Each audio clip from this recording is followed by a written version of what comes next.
Look at this photograph. It's from the year 1900. Just another class picture from a provincial Austrian town. A sea of young, serious faces staring into the future. But one face stands out, top row, center. The boy with the combed hair and the unnervingly intense gaze. He doesn't look at the camera, he looks through it. This boy, Adolf Hitler, would grow up to orchestrate the murder of millions.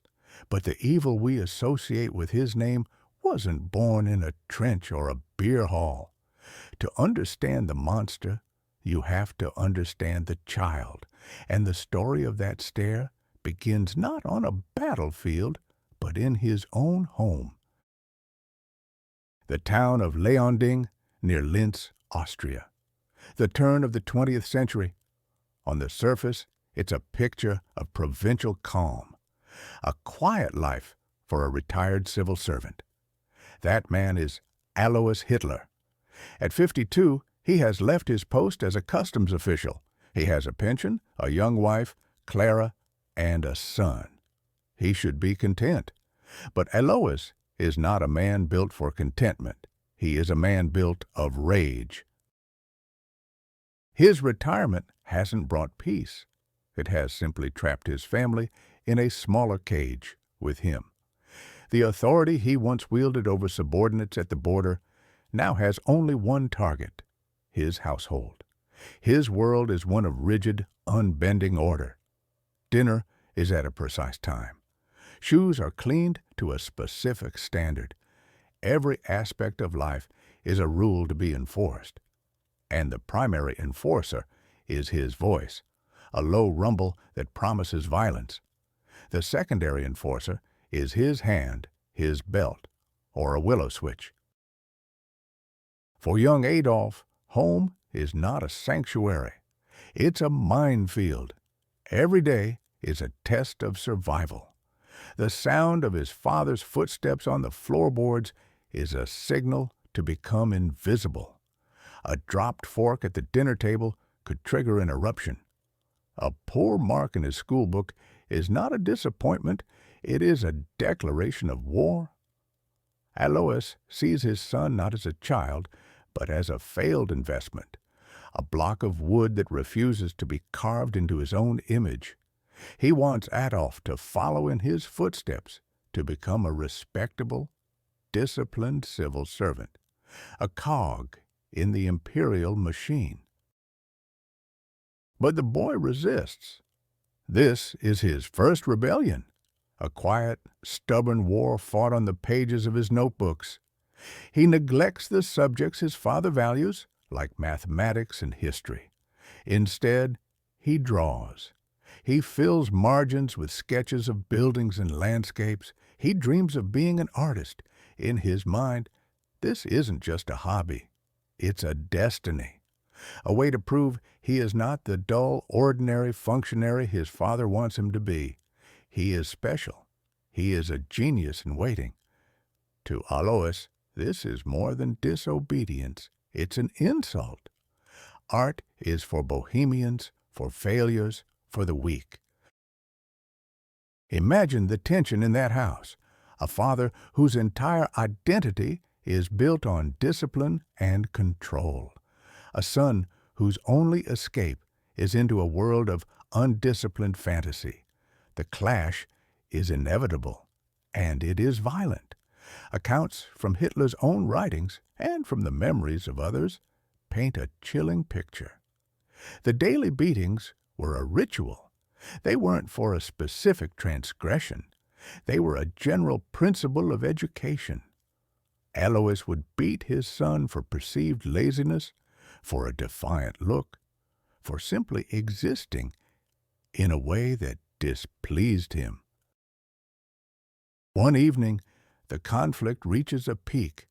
Adolf has announced, with the foolish arrogance of youth, that he will never become a civil servant.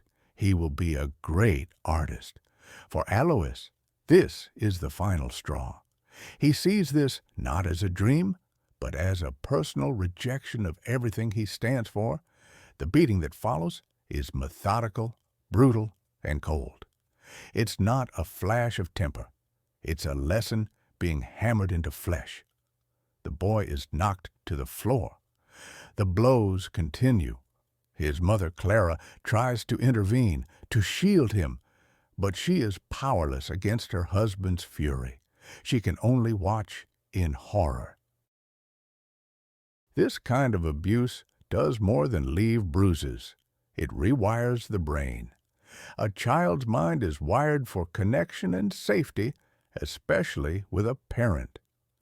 When that parent becomes the source of terror, the brain's architecture is fundamentally altered.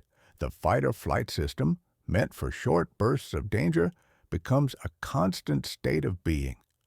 The world is no longer a place of discovery, it's a place of threat. Empathy struggles to grow in this soil. Instead, the mind builds walls. It creates a narrative to survive, a story where the victim is not weak, but secretly strong, where the pain is not just pain, but a trial, a forging. The child learns that love is conditional, that power is everything, and that the only way to be safe is to one day be the one holding the whip. The scars from this kind of childhood remain, shaping every decision, every belief for the rest of a person's life. But the source of Alois Hitler's rage wasn't his son. It was himself. Alois was born illegitimate. For the first 39 years of his life, he carried his mother's surname, Schickel-Gruber. He lived with a deep, gnawing insecurity about his own origins, his own worth. He clawed his way up to the respectable position of a civil servant, a title that gave him the status and legitimacy he craved. His obsession with order, his violent need for control, his fury at his son's perceived weakness, it was all a projection of his own profound shame. He was beating his own inner demons out on the body of his child. The man demanding absolute respect from his son was a man who never felt he truly deserved it himself. The beating finally ends. Alois, spent and breathing heavily, leaves the room. The boy, Adolf, lies on the floor. His body aches. His mother fusses over him, her tears falling on his face. But he pushes her away. He stumbles to his feet and catches his reflection at the dark glass of a window pane. His face is bruised. His lip is split. But he isn't crying. There are no tears. There is only the same look from that school photograph, magnified by pain and rage. He is staring back at himself with a cold, terrifying defiance. The pain is already beginning to transform. It is hardening into something else, something that we'll never forget. What is being forged in that small boy, in that quiet Austrian house? What is taking root inside him? Every monster was once a child loved by their mother. But what if that love, in its own way, was just as damaging as his father's hate? In the Hitler household, there were two distinct worlds. One belonged to Alois.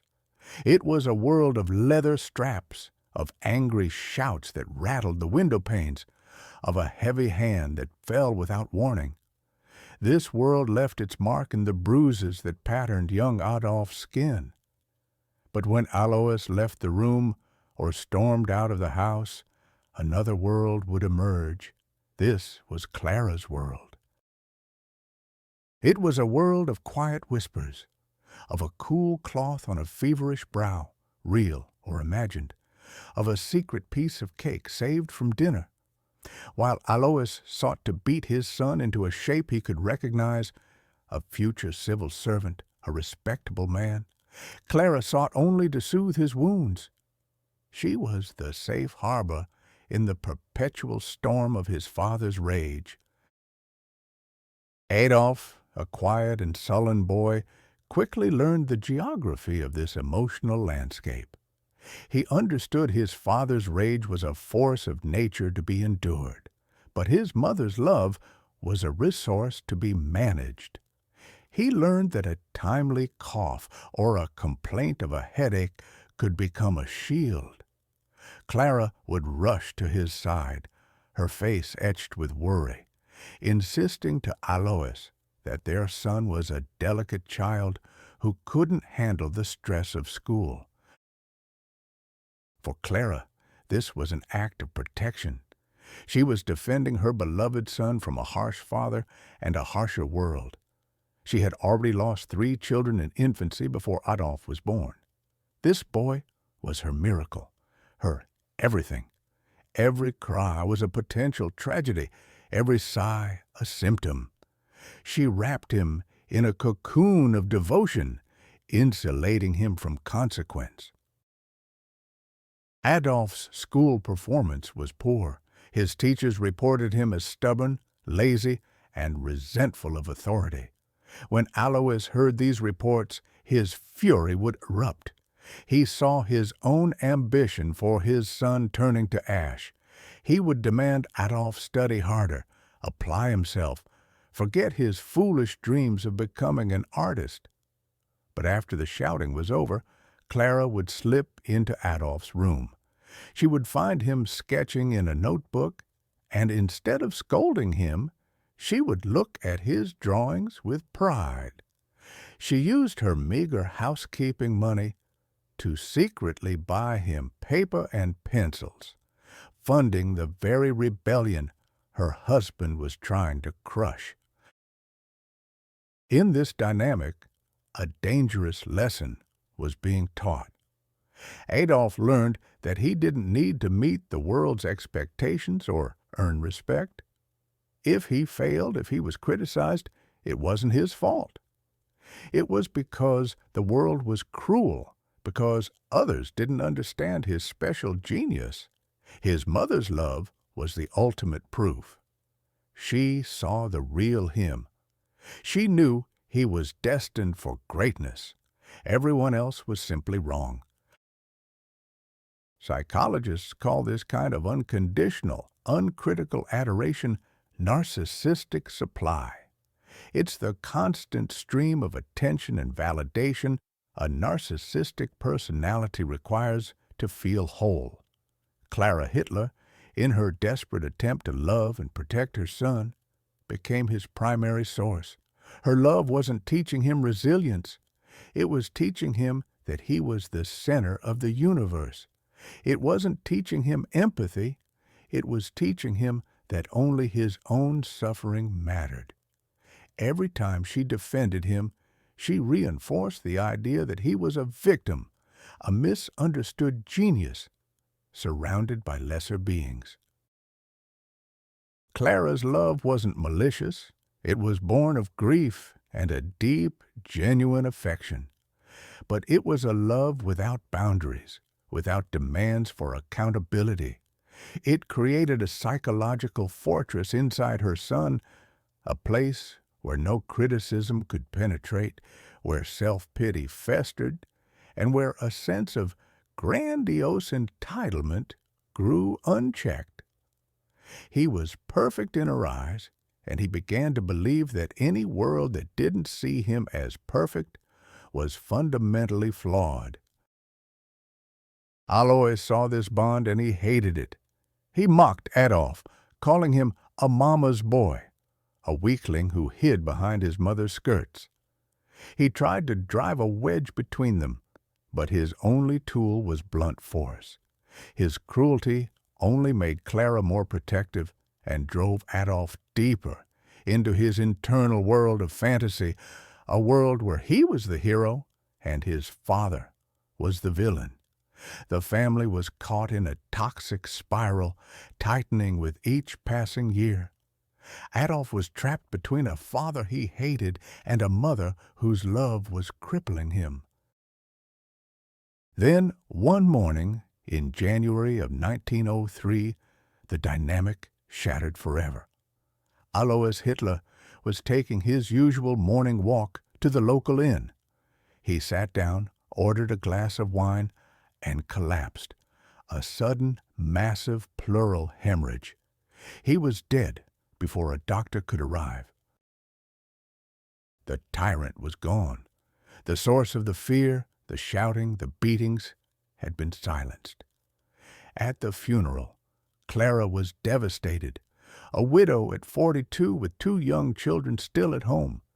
But observers noted something strange about her son. Adolf, now 13 years old, stood by the graveside. He showed no emotion, no tears, no flicker of grief or relief, just a cold, empty stillness. The great enemy of his young life had been vanquished by a random act of biology. Was he finally liberated, free to become the great artist his mother always told him he would be? Or had he just lost the one person that focused all his rage, leaving a void that would soon need to be filled by a much larger enemy?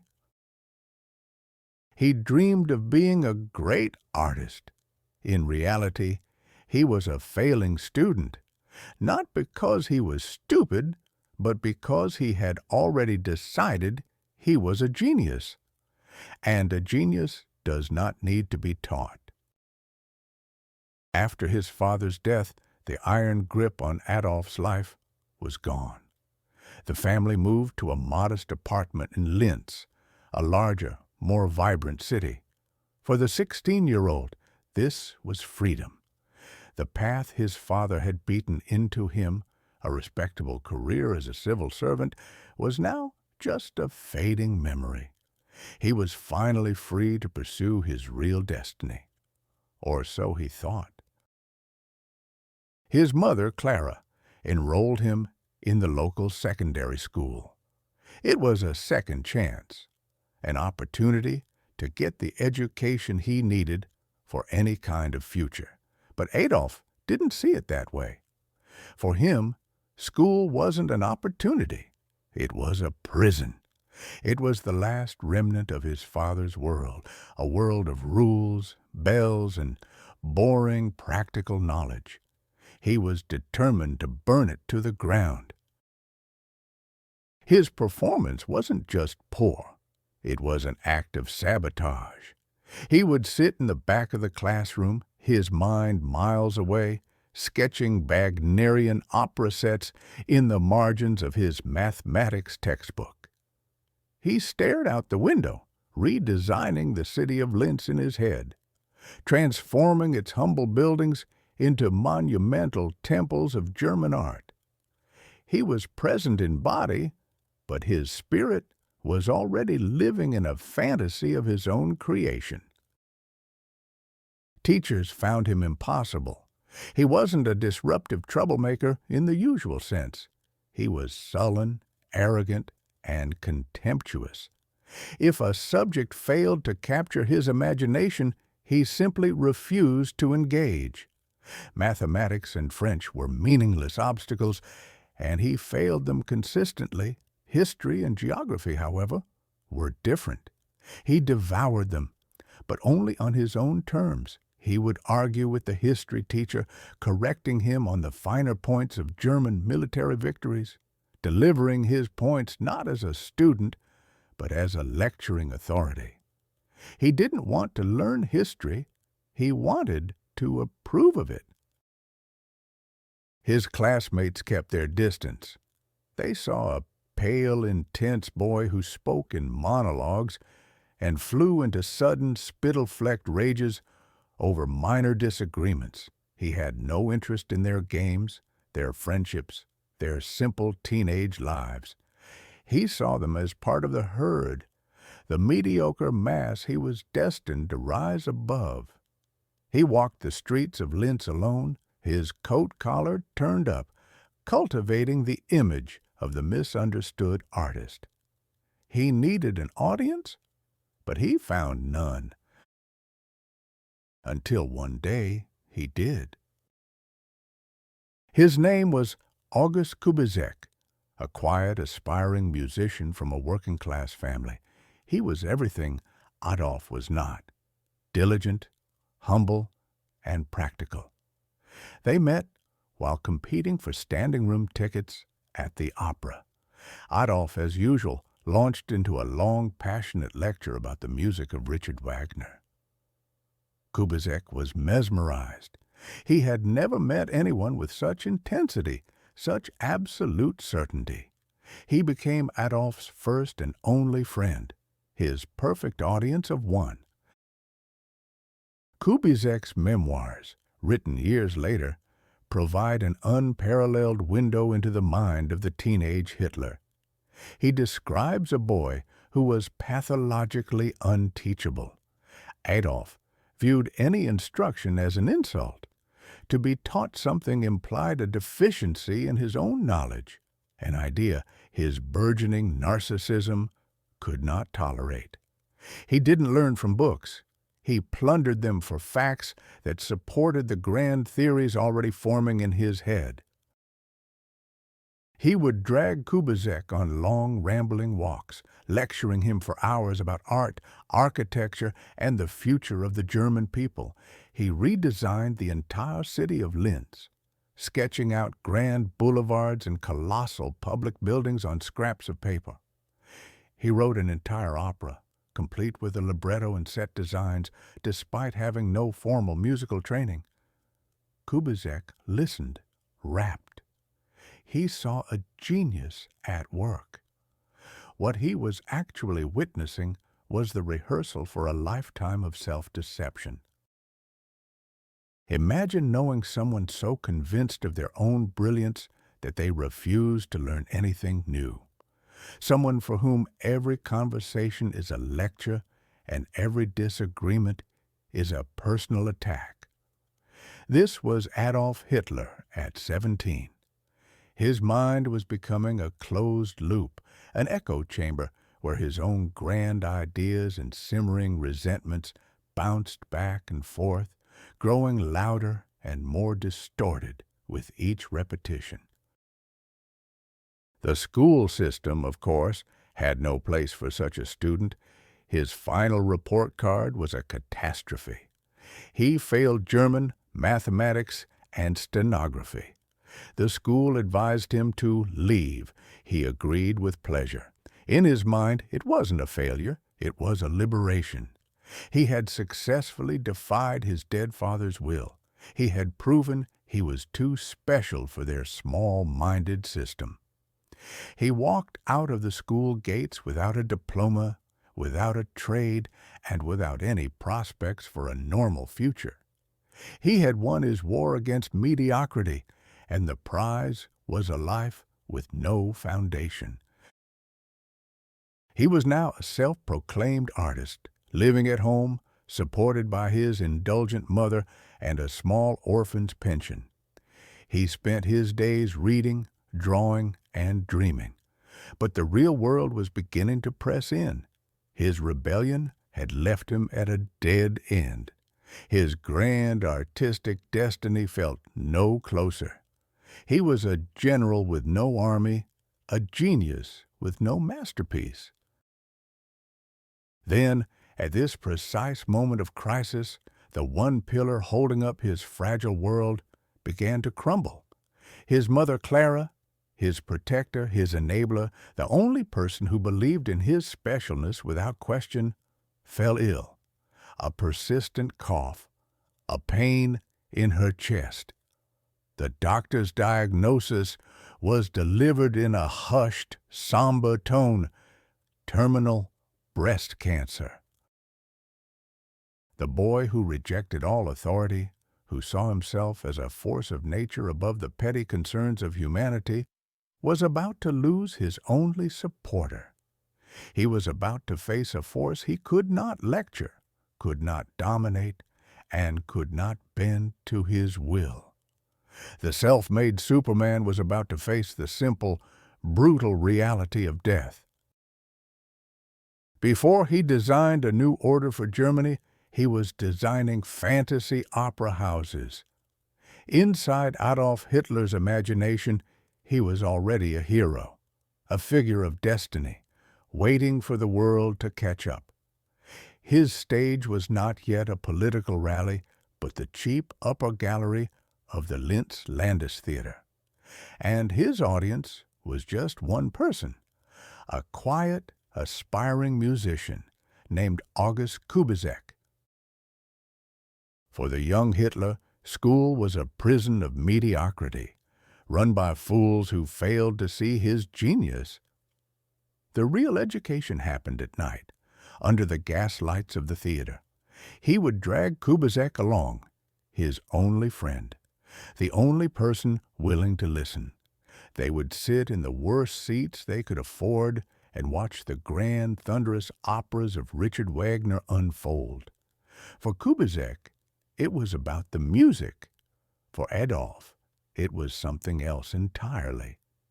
He wasn't just listening, he was auditioning for the lead role in the drama of his own life, and Wagner had just handed him the script.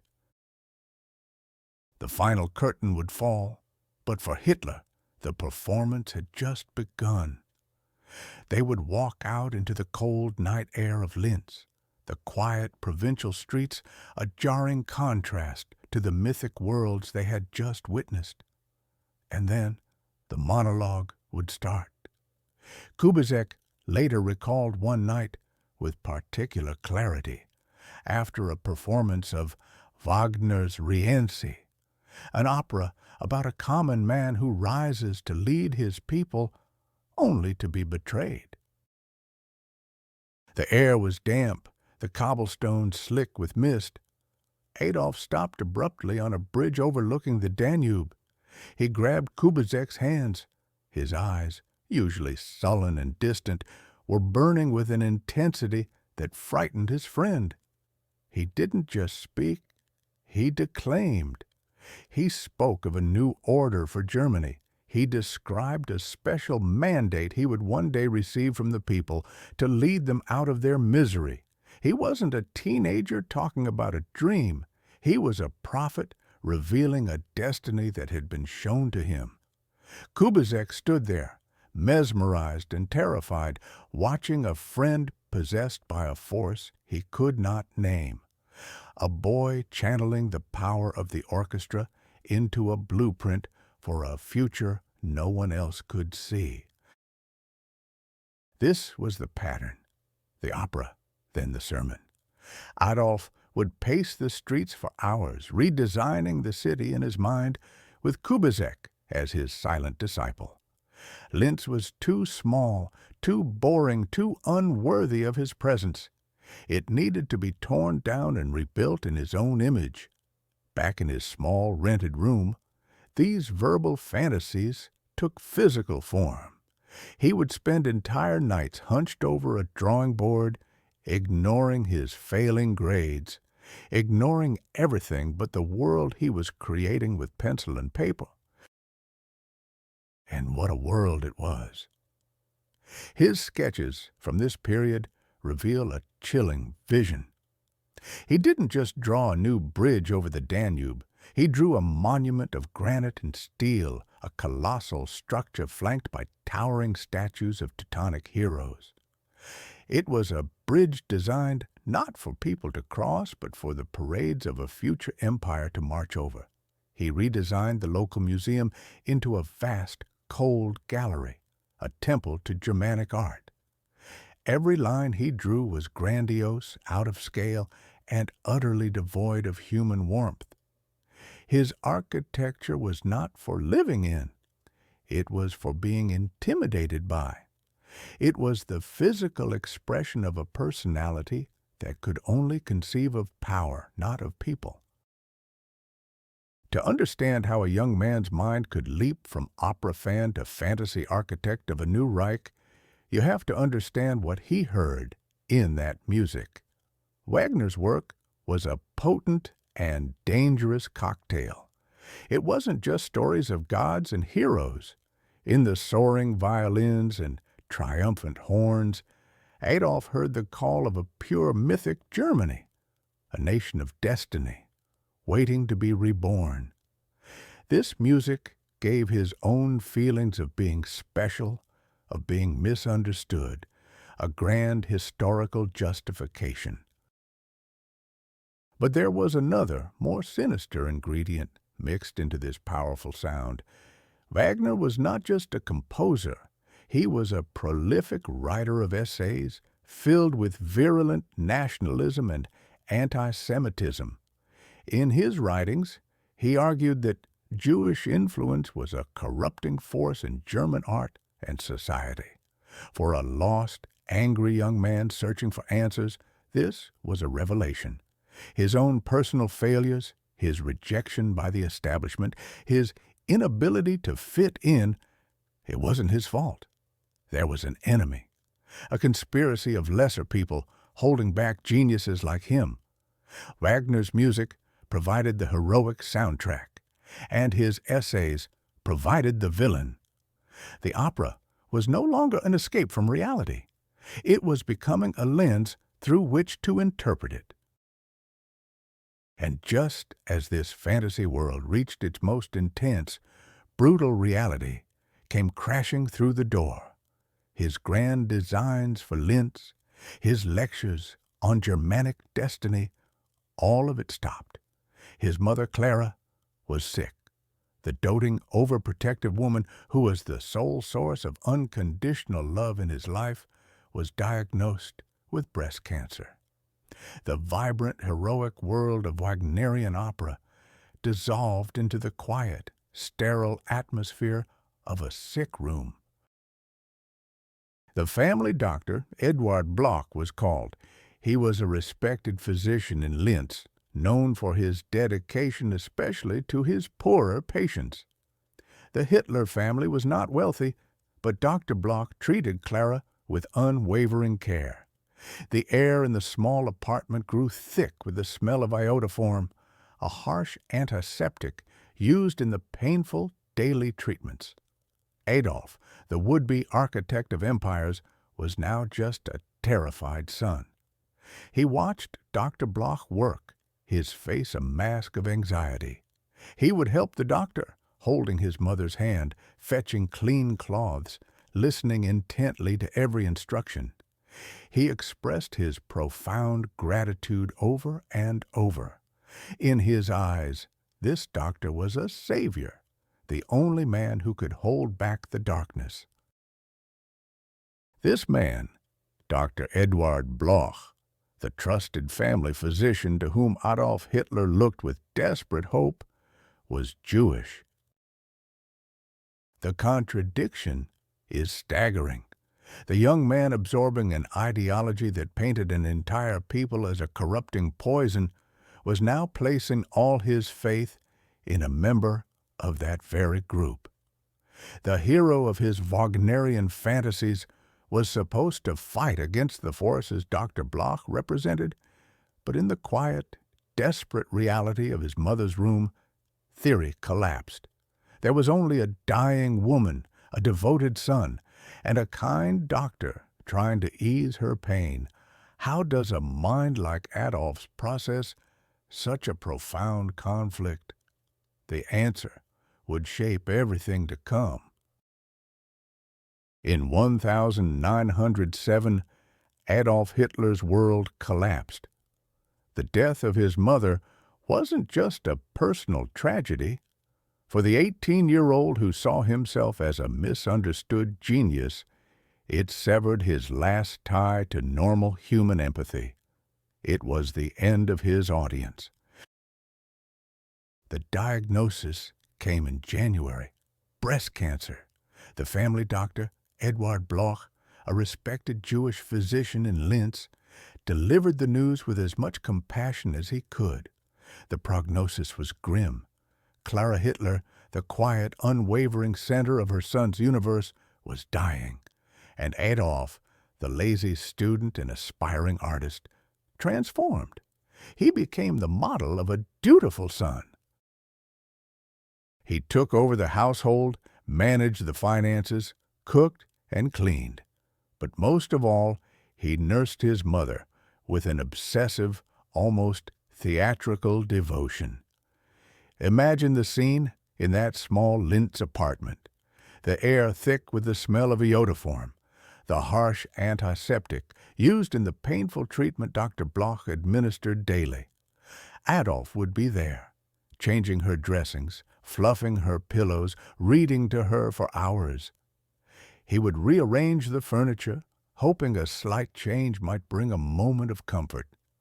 He would sit by her bed with his sketchpad, not drawing the fantastical architecture of his dreams, but simple things he thought she might like to see. A flower, a landscape, a small, desperate offering to hold back the inevitable. Their conversations in those final months were a strange mix of mundane care and grand promises. She would worry about his future, his lack of a proper career. He would reassure her, not with plans for a steady job, but with visions of his coming artistic triumph. He would be a great painter, a world-renowned architect. He would make her proud. He wasn't just comforting his dying mother, he was rehearsing his own myth, reaffirming his destiny to the one person who had never doubted it. For Klara, these were the last words of her beloved son.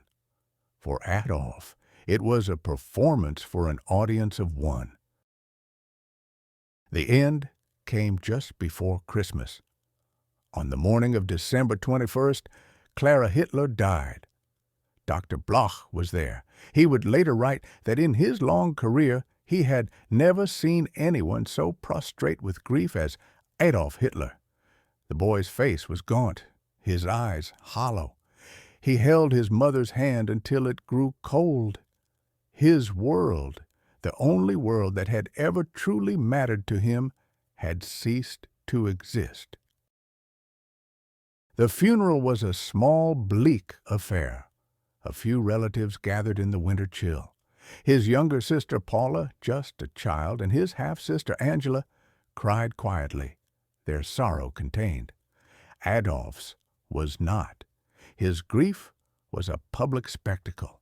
He stood apart, a solitary figure in a black coat, his gaze fixed on the coffin as it was lowered into the frozen earth.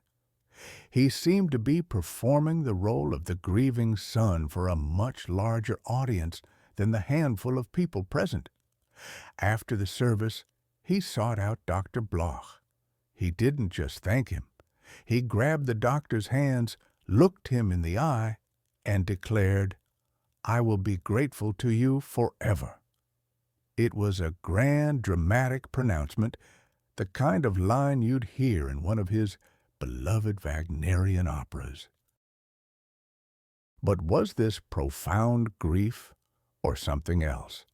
Is it possible to distinguish genuine sorrow for another person from the deepest, most absolute form of self-pity? To understand what truly broke inside Adolf Hitler that day, we have to perform a kind of psychological autopsy. Psychologists have a term for the fuel that powers a narcissistic personality: narcissistic supply. It's the admiration, the attention, the validation they need from others to feel real, to feel important.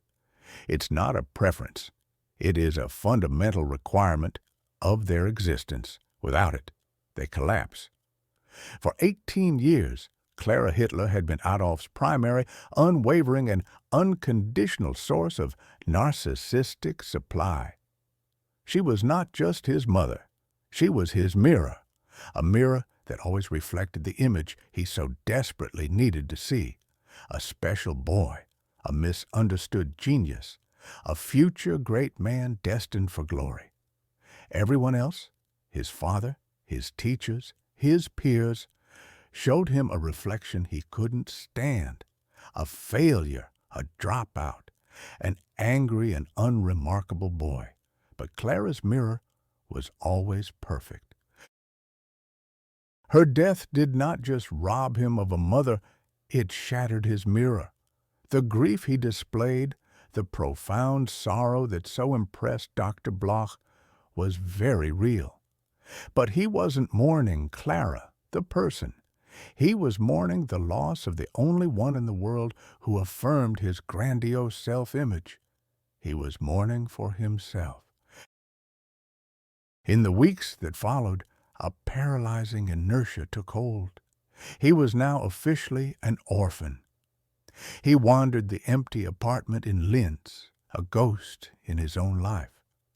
The city was a monument to his failures, the school he had dropped out of, the opera house that fueled his impractical dreams, the graveyard that held both the father he hated and the mother he had lost. He was adrift with no anchor and no purpose. The change came one afternoon. Sorting through his mother's belongings, he came across a small wooden box. Inside, beneath old letters and keepsakes, he found his own sketchbooks, dozens of them, from his childhood and teenage years. She had saved every single one. Each page was filled with his drawings of buildings, bridges, and monuments, grand, cold, and human structures. As he looked at them, he wasn't just seeing old drawings. He was seeing his mother's belief, carefully preserved. It was her final message, her final reflection of his genius. A few days later, a distant relative, who was also his legal guardian, sat him down for a talk. The man was practical. He suggested Adolf stop this artistic nonsense. He told him there was a respectable position waiting for him at the local post office. A safe job, a steady income, a small, ordinary life. To the guardian, this was sound advice. To Adolf, it was the ultimate insult. To be a faceless bureaucrat, just as his father had wanted, to abandon the destiny his mother had so cherished. The suggestion solidified his resolve. Linz was a cage. It was mediocrity. It was death. He made his decision. He collected his small inheritance and arranged for his orphan's pension to be sent to him. It wasn't a fortune, but it was enough to escape, enough for a new start. He packed a single suitcase, not for a practical life, but for the life he was owed. He packed his best clothes, his art supplies, his watercolor paints, and his dog-eared copies of books about German mythology. With his orphan's pension and inheritance money in his pocket, he walked to the Linz train station one last time. He bought a one-way ticket to the one place he believed would finally recognize his genius, the imperial city of Vienna. What happens when a fragile ego built on fantasy collides with the unforgiving reality of a metropolis? This is the letter that may have changed the world.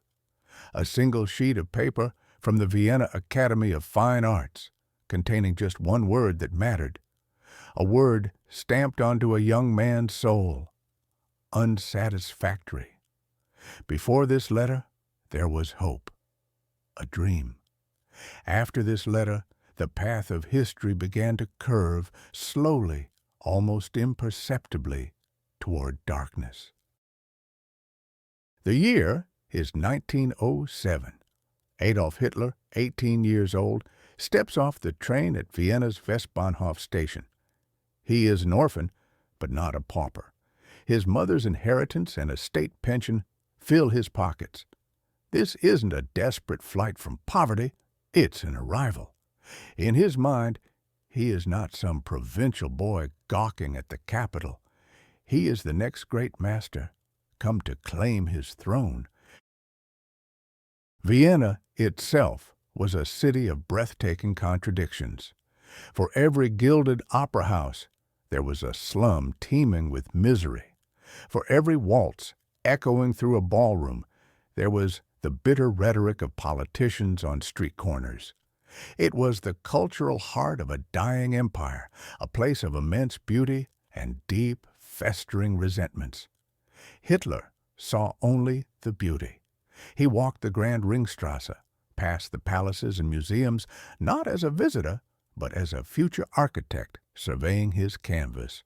The city, he believed, was waiting for him. His sole goal was the Academy of Fine Arts, the ultimate arbiter of genius. To be accepted was not just to become a student, it was to be anointed. It was validation. It was proof that his entire life, the beatings from his father, the failures at school, the isolation, was simply the backstory of a great artist. He had spent months preparing his portfolio, laboring over drawing after drawing to create a body of work that was, in his eyes, undeniable. Art historians who have examined the surviving drawings from this period all note the same things. The technical skill is competent, the lines are precise, the perspective correct. He could draw a building and make it look like a building, but that's all. His portfolio was a collection of absences. There were no people, or if there were, they were tiny, insignificant figures like architectural accents. There was no emotion, no life, no story. His art was cold, sterile, and meticulous, the work of a draftsman, not an artist. It was a reflection of its creator, a young man who could observe the surface of the world with great detail, but had no understanding of the human heart that beat within it. He drew buildings, not homes. He submitted his portfolio with the unshakable confidence of someone who has never been seriously challenged. His mother had told him he was a genius. His only friend, Kubizek, had listened to his grand pronouncements for hours. In his small world in Linz, he was a titan. Now, he was ready to prove it to the world. The first part of the exam was a portfolio review. Out of 113 candidates, Hitler was one of 33 who passed. Imagine his elation, vindication. Of course they saw his talent. He was invited to the second stage, 2 days of drawing from life in the hallowed halls of the Academy. For 2 6-hour sessions, he sat among the other hopefuls, sketching the models provided. This was it, the final test. Then came the waiting, days of it. He wandered the city, planning his future as a celebrated artist, imagining his name spoken with the same reverence as the old masters. Finally, the day the results were posted arrived. A crowd of nervous young men gathered around a notice board. Hitler pushed his way through. He scanned the list of accepted names. Once, twice, a third time. His name was not there. It was an impossibility, a clerical error, a mistake. For a personality like Hitler's, this wasn't just a disappointment. It was a fundamental attack on his entire identity. If he was not a great artist, then what was he? A failed student? A lazy dreamer? The very mediocrity he so deeply feared was now staring him in the face. He demanded an explanation and managed to speak with the rector of the Academy. The man's words, as Hitler would later recall them, struck him like a physical blow. The test drawings were unsatisfactory. He was told point blank that his work showed a complete lack of talent for painting. The figures were lifeless, the compositions poor. The spark was missing. The verdict was absolute. But then the rector offered something unexpected, a lifeline. He looked at Hitler's portfolio again, at the meticulous cold drawings of buildings. The talent, the rector explained, was obvious, just in the wrong field. "You are not a painter," he told the boy. "You are an architect." He strongly advised Hitler to forget the Academy of Fine Arts and apply instead to the School of Architecture. Think about that moment. History pivots on such hinges. Here was a respected authority, a gatekeeper to the world he craved, not just rejecting him, but redirecting him. He wasn't being told he was worthless. He was being told where his true value might lie. It was practical, constructive feedback that even aligned with his own grandiose dreams of rebuilding cities. A different person might have felt a surge of relief. A new path had just been illuminated.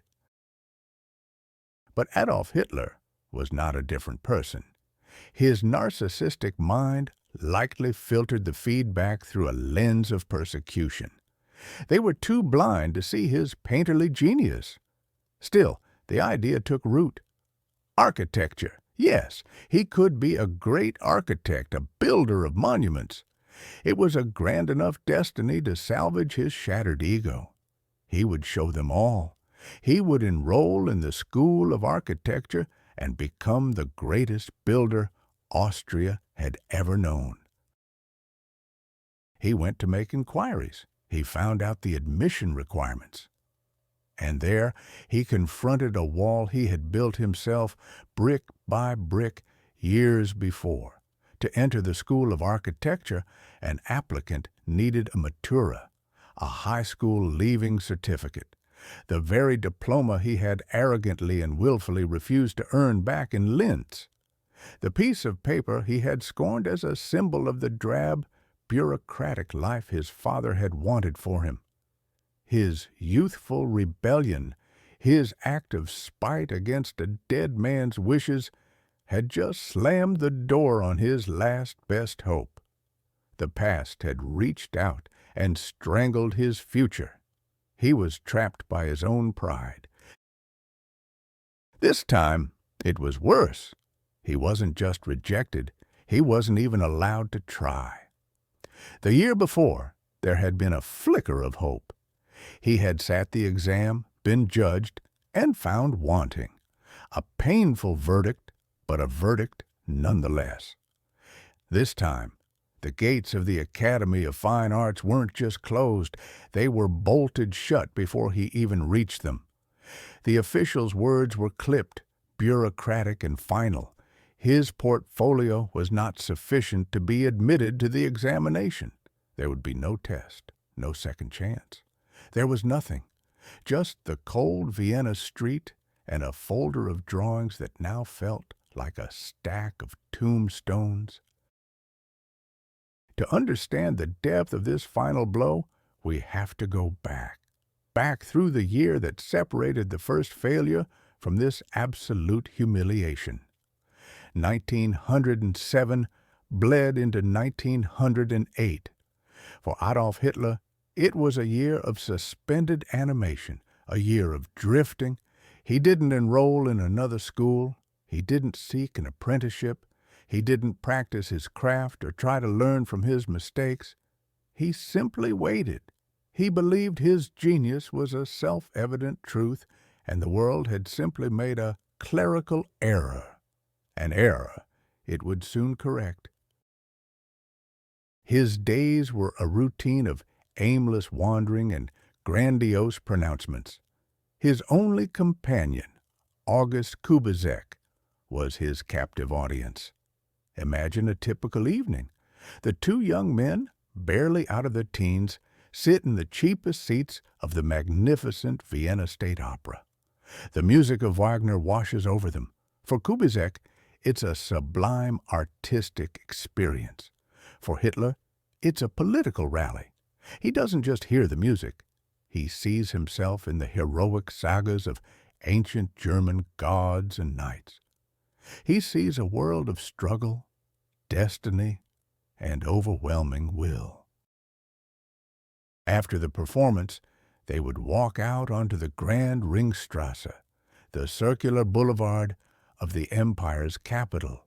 The Opera House, a masterpiece of neo-Renaissance architecture, would be lit against the night sky.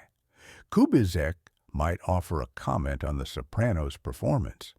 Hitler wouldn't be listening.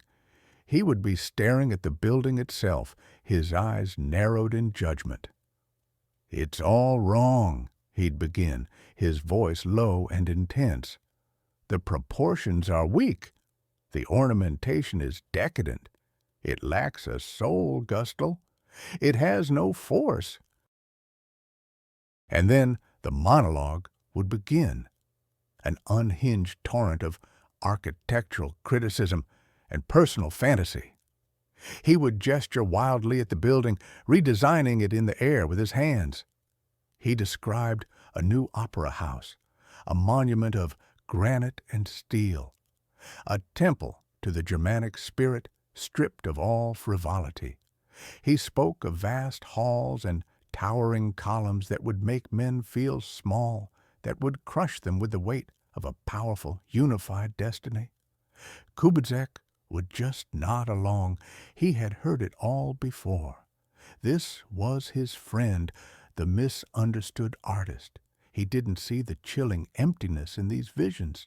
He didn't see a man designing buildings with no room for people, only for power. While Hitler was redesigning Vienna in his head, Kubizek was quietly, diligently practicing his music. He was preparing for his own audition for the Vienna Conservatory.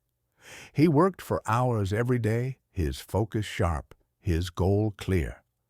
Hitler saw this diligence not as admirable, but as pedestrian. True genius, in his view, didn't need to practice. It simply was. Then came the day. Kubizek returned to the small, shabby room they shared on the Stumpergasse.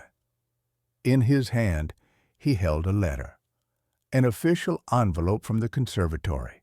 He opened it with trembling fingers. He had been accepted. His dream, the very reason he had come to Vienna, was now real. He turned to his friend, his face alight with joy.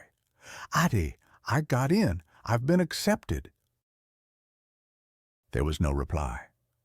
Hitler was sitting on his bed, reading. He didn't look up. He didn't offer a word of congratulations. The joy in the room curdled and died. Kubizek stood there, the letter in his hand, suddenly feeling like a foolish trinket. The silence stretched on, thick and heavy. Finally, Hitler slowly lowered his book and looked at his friend. There was no happiness in his eyes, only a cold, flat stare, an envy so profound it was like a physical presence in the room. In that moment, Kubizek's success was not a triumph to be shared. It was a personal insult, a cosmic injustice that proved once again that the world was blind to true greatness, his greatness. The inheritance from his mother was dwindling. The illusion of being a gentleman of leisure was becoming harder to maintain. First to go were the luxuries, fewer nights at the opera, cheaper meals. Then the sacrifices became more personal.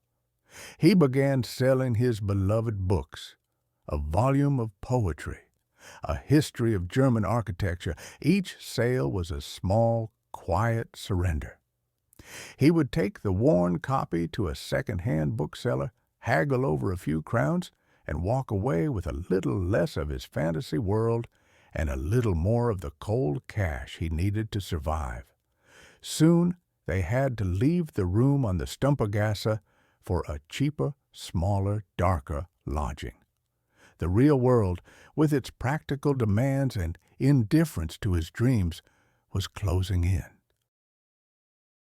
This was his state of mind when he decided to try for the academy again in the autumn of 1908. He hadn't created any new work. He simply selected a different set of his old drawings. The same cold, precise renderings of buildings, the same lifeless landscapes, the same conspicuous absence of human figures.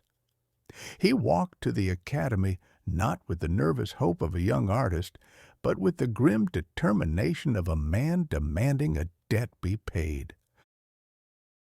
And that brings us back to the moment of final rejection, not sufficient to be admitted to the examination. The words echoed in his head as he walked away. He was now 19 years old, an orphan, a failed artist, a man with no prospects, no training, and rapidly vanishing funds. His only friend's success was now a source of silent torment.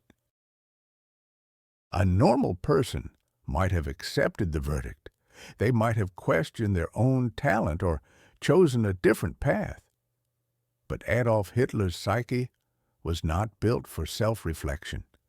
It was a fortress designed to repel any and all personal responsibility. If he had failed, it could not be because he wasn't good enough. That was unthinkable. The failure had to come from the outside. It had to be a conspiracy. His mind, desperate for an explanation, began to search for a culprit. He replayed the rejections in his head. He obsessed over the professors at the academy. Who were these men who dared to deny his destiny?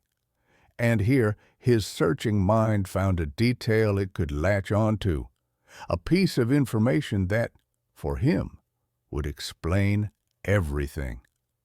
Several of the professors on the admissions board were of Jewish descent. There is no historical evidence to suggest this had any bearing on their decision.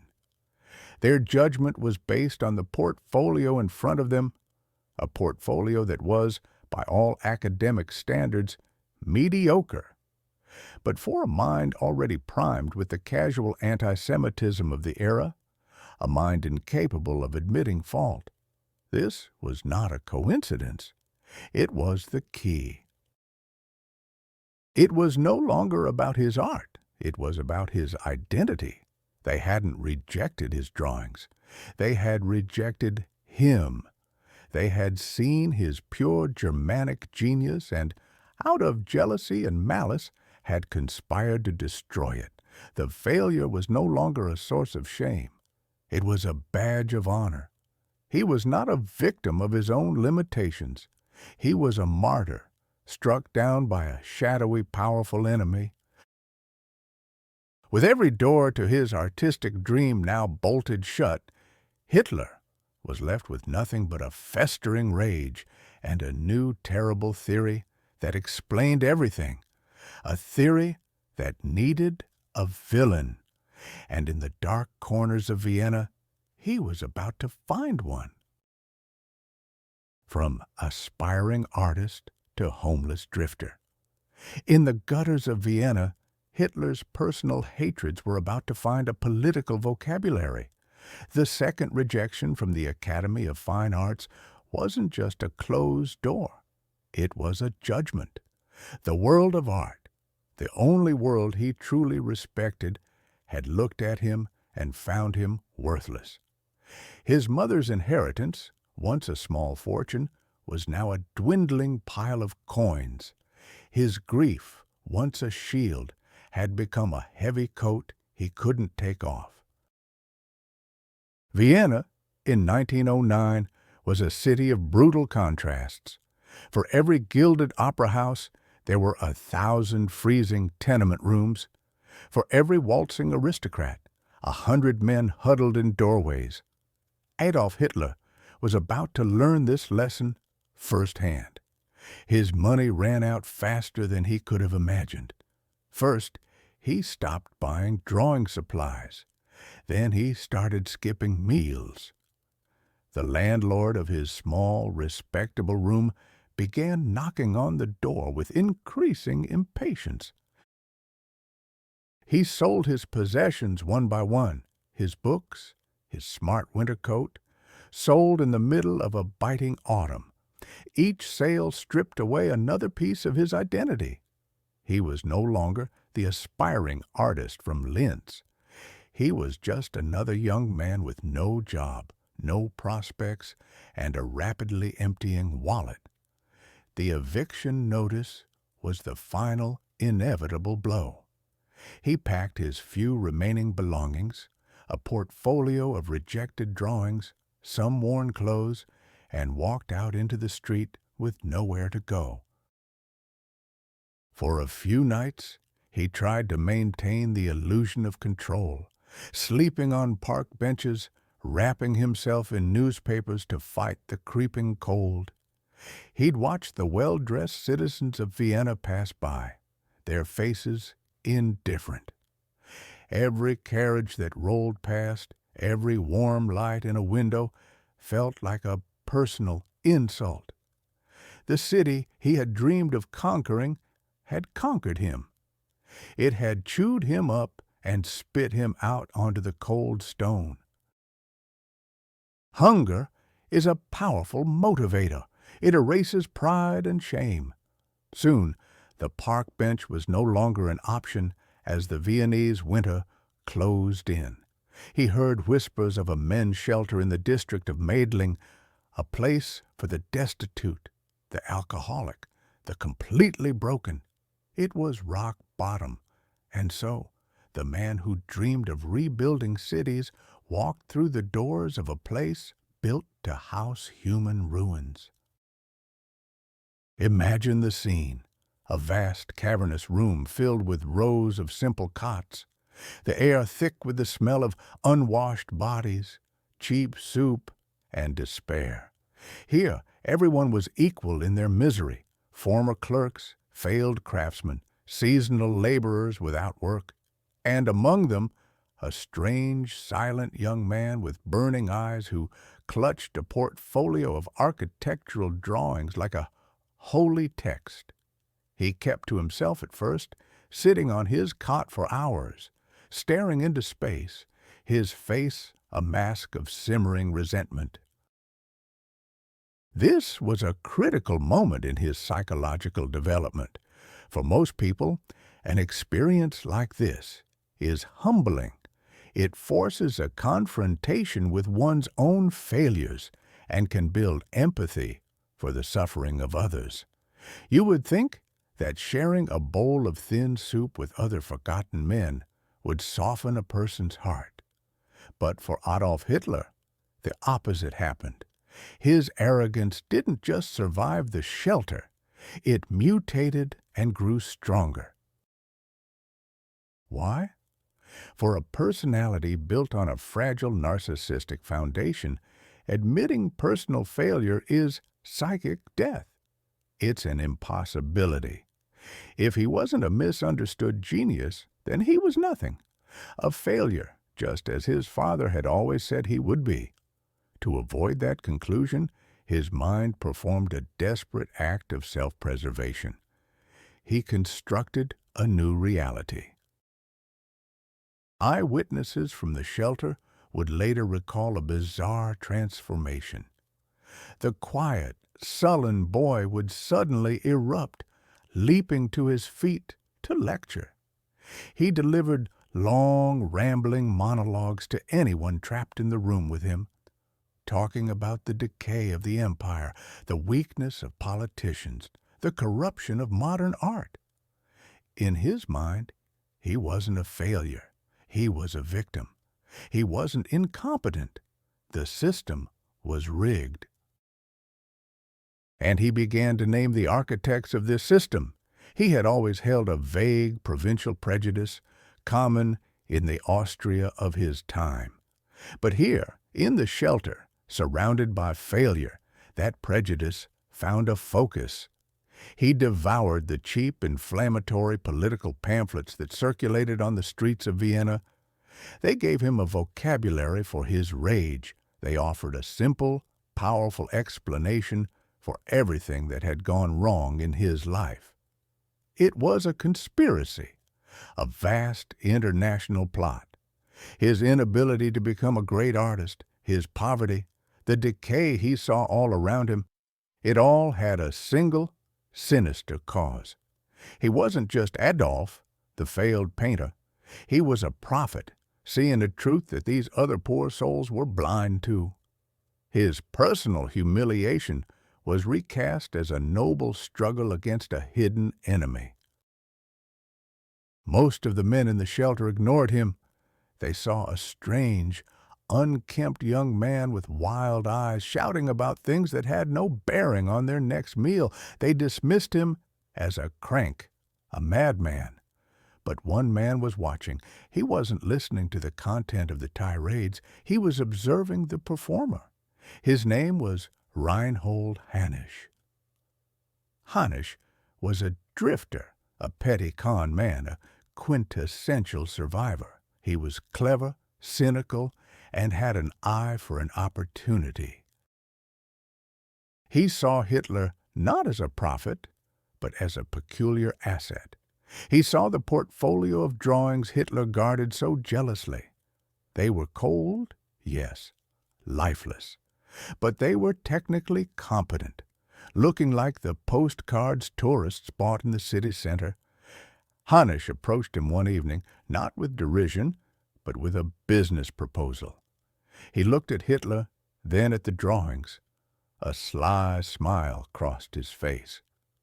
"You paint your little pictures," he said, his voice a low conspiratorial whisper. "I'll sell them. We'll be partners." For the first time in months, someone was offering Hitler not charity, but a chance. Was this a lifeline, or another step into a darker world? He was a professional artist, but his studio was the corner of a crowded, foul-smelling homeless shelter. His grand canvases weren't destined for the galleries of the Ringstrasse. They were small, cheap watercolor copies of postcards. The humiliation was a constant simmering fire, burning just beneath the surface of his sullen pride. This wasn't the life of a genius. This was the life of a failure who had learned to draw. In the desperate ecosystem of the Meidling shelter, every man was looking for an angle. A drifter named Reinhold Hannisch saw an angle in Adolf Hitler. Hannisch was a schemer, a survivor. He lacked Hitler's obsessive skill, but he possessed something Hitler would never have: a crude, practical understanding of people. He saw the angry young man meticulously copying postcards of Vienna's landmarks and recognized a business opportunity. The proposal was insultingly simple for a man who dreamed of rebuilding cities. Hitler would paint, Hannisch would sell. They would split the profits. For Hitler, it was a pact with mediocrity. But survival has a way of silencing ambition. He agreed. And so the production line began. Day after day, Hitler sat hunched over a small board, churning out his little paintings: St. Stephen's Cathedral, the Hofburg Palace, the Vienna State Opera House. He painted them with a cold architectural precision. The lines were perfect, the perspective accurate, but they were utterly dead. There were rarely people in his paintings. If there were, they were just tiny, insignificant smudges of color, an afterthought to the stone and mortar. He was a human camera, capturing lines but never life, form but never soul. Hannisch, true to his word, was an effective salesman. He took the finished watercolors to taverns and coffee houses, selling them to tourists who wanted a cheap souvenir, or to frame makers who needed something generic to display their wares. The money started to trickle in. A few crowns here, a few crowns there. It wasn't the income of a celebrated artist, but it was enough. Enough to leave the squalor of the Meidling shelter behind. Together, they moved into the Menneheim Brigittenau, a men's dormitory. This was a step up. Not a home, but a roof, a clean bed, a place to work that didn't smell of unwashed bodies and despair. For the first time in over a year, Adolf Hitler had a stable address and an income. He was, by the loosest definition, a working artist. But this small measure of stability didn't bring peace. It only gave his rage a more comfortable stage.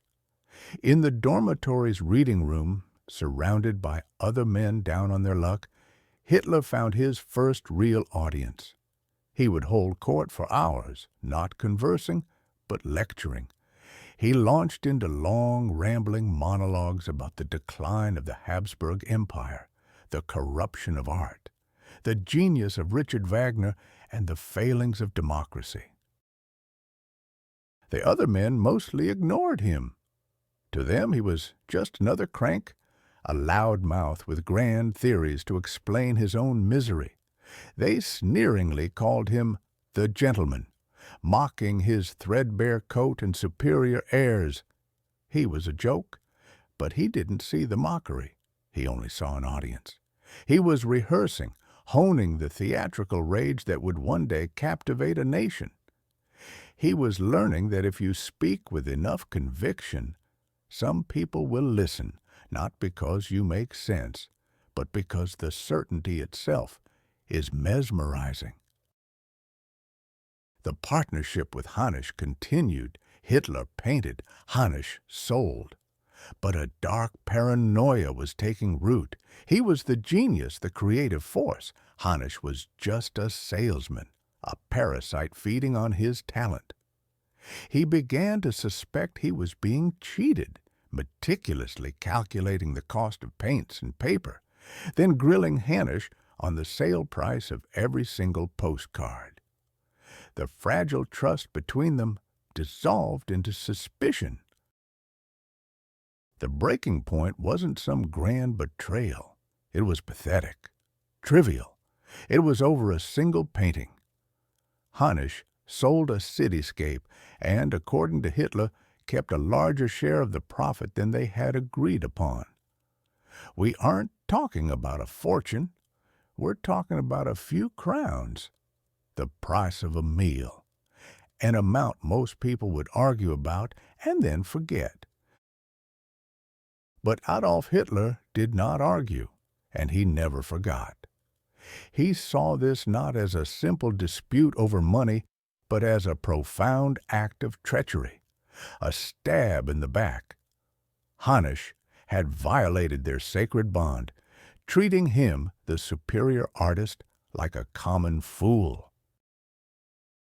What he did next was a chilling preview of the man he would become. He didn't confront Hannes with his fists or shout at him in the common room. He did something far colder, far more deliberate. He went to the police. He sat down and calmly filed a formal complaint for fraud against Reinhold Hannes, weaponizing the bureaucracy against his only partner over a handful of coins. The state apparatus, usually so distant and imposing, became his personal tool of vengeance. Hannes was arrested, found guilty of embezzlement, and sentenced to 7 days in jail. For Hitler, it was a total victory. He had been wronged, and the system had validated his grievance. He had proven he was not a man to be trifled with. But what does it say about a person who would send a man to jail over a few crowns? It reveals a personality incapable of resolving conflict like a normal human being. It shows a bottomless well of vindictiveness, a terrifying belief that any personal slight is a crime worthy of official punishment. He didn't just want his money back. He wanted his opponent humiliated, crushed by a power greater than himself. The partnership was, of course, destroyed. After his release, Hannes wanted nothing more to do with the strange, rage-filled painter. Hitler was now on his own, selling his postcards directly to frame dealers. He had his small, miserable income. He had his bed in the dormitory, but he was more isolated than ever. He had now alienated his only friend from his youth and his only business partner in Vienna. He was utterly alone, A man in his early 20s living in a dormitory, surrounded by strangers, nursing his grudges. What does a man with nothing left to lose and a world of imagined enemies fill his mind with? While living in obscurity, Hitler found a new education, not in art, but in hatred. And Vienna in the early 1900s was perhaps the greatest library of hate in the world. He had left the homeless shelter, but his new life was barely a step up. He now resided in the Meldemannstrasse men's dormitory, a clean, orderly, and deeply anonymous place. Imagine rows of identical iron beds, the air thick with the smell of carbolic acid and boiled laundry, the sound of 100 men coughing, sighing, and turning in their sleep. This was not a home. It was a warehouse for the city's forgotten men. Here, Adolf Hitler established a routine. By day, he would sit in his small designated space, meticulously painting postcards of the Vienna Opera House or the Schönbrunn Palace. They were technically perfect, but emotionally vacant. He sold just enough to pay for his bed and his meager meals. But when the light failed and the brushes were put away, his real work began. He wasn't studying architecture or perspective, he was studying resentment. His university was the dormitory's common room. His textbooks, the cheap inflammatory pamphlets passed from hand to hand. One evening, he watched a fellow resident, a former bookkeeper named Neumann, reading a mainstream newspaper. Hitler let out a short, contemptuous laugh, calling the paper "The Lies of the Jewish Press." Neumann sighed, remarking that the world is a complicated place. Hitler's eyes flashed with fury. It wasn't complicated, he insisted. It was simple. There was a single system, a single race, pulling all the strings, the bankers, the journalists, the professors who decide who is and who is not an artist. The other men in the room shifted uncomfortably. They were used to his monologues, but this intensity was new. Neumann just shook his head and walked away. Hitler was left standing alone, stewing in his own theories. He wasn't convincing anyone here, not yet. He needed a better teacher. And Vienna provided one. Karl Lueger, the city's charismatic and wildly popular mayor. Hitler didn't just read about Lueger, he went to see him speak. He would stand in the vast, torchlit crowds, a small, insignificant figure lost in a sea of thousands. He watched the spectacle, the banners waving in the smoky air, the rhythmic chanting of the crowd. He saw how Lueger, a master showman, worked the audience. The mayor didn't use complex arguments. He used simple slogans. He pointed to a single, easily identifiable enemy for all the people's problems. He understood their fears and frustrations, and he gave them a target for their anger. Hitler stood in that crowd not as a follower, but as an apprentice. He wasn't caught up in the emotion, he was dissecting the technique. He watched Lueger's hands, the way he jabbed a finger in the air to make a point. He listened to the cadence of his voice, rising from a conspiratorial whisper to a thunderous roar. He saw how Lueger transformed complex economic anxieties into a simple, hateful narrative. This was power. This was a new kind of art, one that didn't require a delicate brush or an understanding of perspective. It required an understanding of human weakness. And in that roaring Viennese crowd, Adolf Hitler found his true calling. His transformation was not just theoretical. It was a profound, personal shift, witnessed by the last person who remembered the boy he used to be. August Kubizek, his only friend from Linz, had not given up on him. After months of searching, Kubizek finally tracked him down to the Meldemannstrasse dormitory. The reunion was a shock. Kubizek saw not the aspiring artist he remembered, but a gaunt, shabby figure with burning eyes. He tried to make small talk, asking how Hitler's studies at the art academy were going. The question unleashed a torrent of rage. Hitler spat the word academy, calling it a nest of fools and degenerates utterly corrupted and controlled. When Kubizek asked, bewildered, corrupted by who? The dam broke. For the next hour, Hitler paced their small space, ranting. He spoke not of Wagner or grand architecture, but of racial purity, of the struggle between light and darkness, of the poison of Jewish influence in art, music, and politics. He used words Kubizek had never heard him use before. Aryan, Untermensch, world conspiracy. Kubizek tried to interject, to bring his friend back to reality, calling it madness. Hitler stopped and stared at him, his eyes cold. "I have woken up, Gustl," he said. "While you were sleeping, I have had my eyes open to the truth of the world." When Kubizek left the dormitory that day, he knew he had lost his friend. He was saying goodbye not just to a person, but to a past that no longer existed. The ideas that so shocked Kubizek were not Hitler's own. He was a collector, a plagiarist of hate. His primary source was a series of cheap, lurid magazines called Ostara. Published by a defrocked monk, these pamphlets were a bizarre cocktail of crackpot eugenics, occultism, and vicious anti-Semitism. Their pages were filled with crude drawings of blonde, blue-eyed Aryo heroes battling dark, hairy ape men who represented the lesser races.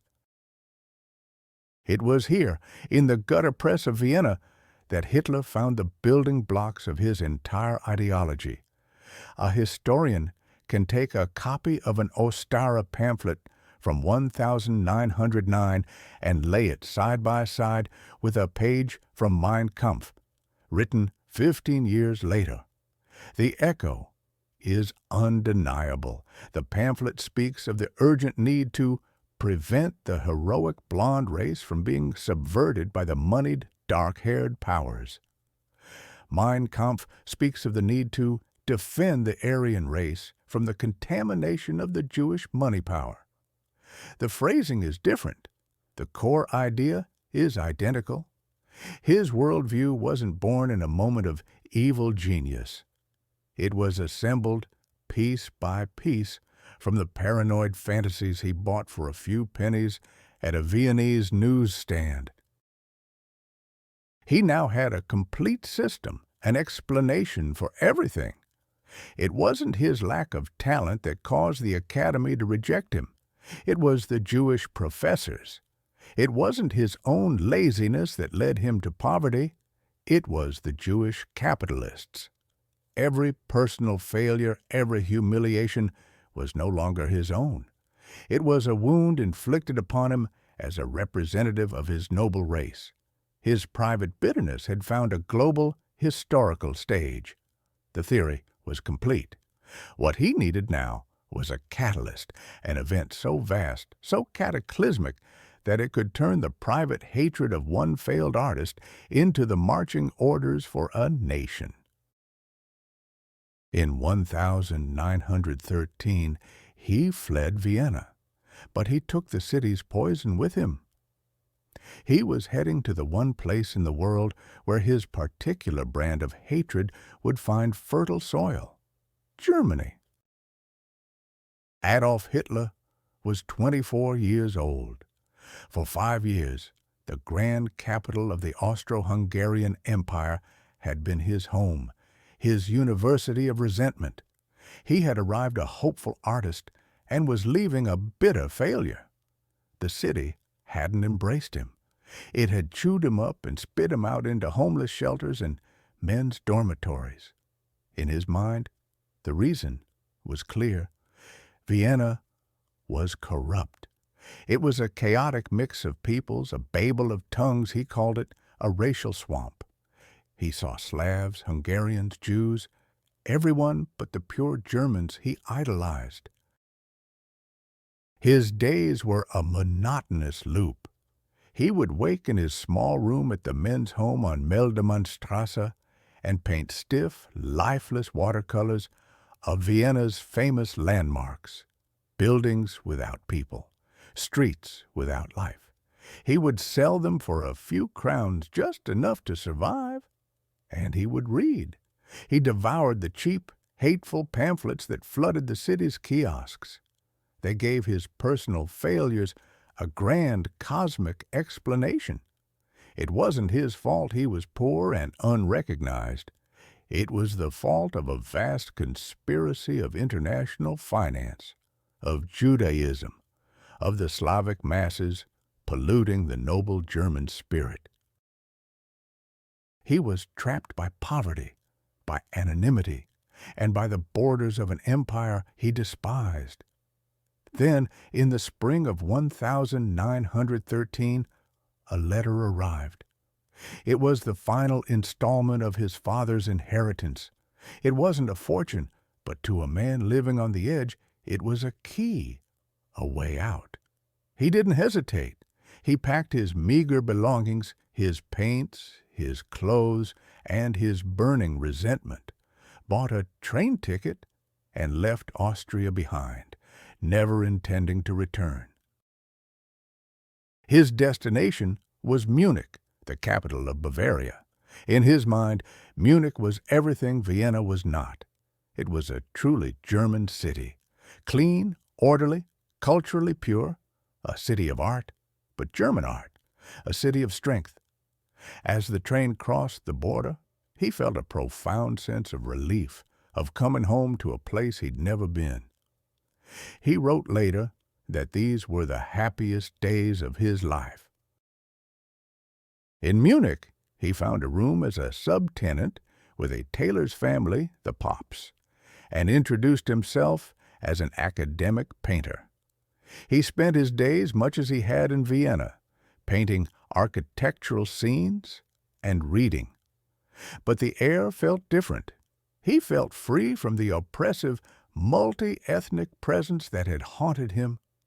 He would walk the streets, admiring the German architecture, feeling a sense of belonging. He would hold court in his small room, lecturing the tailor's family on art, politics, and the decay of the Habsburg Empire. He was the same sullen, arrogant man. He had simply changed his stage. But there was another, more practical reason for his flight from Vienna, one he didn't mention to the Pop family. Back in Linz, years earlier, he had reached the age of military service and was required to register for conscription into the Austro-Hungarian army. He never did. He let the deadline pass, moved to Vienna, and lived off the grid, changing addresses to stay ahead of the authorities. The idea of serving in the Habsburg army was unthinkable to him.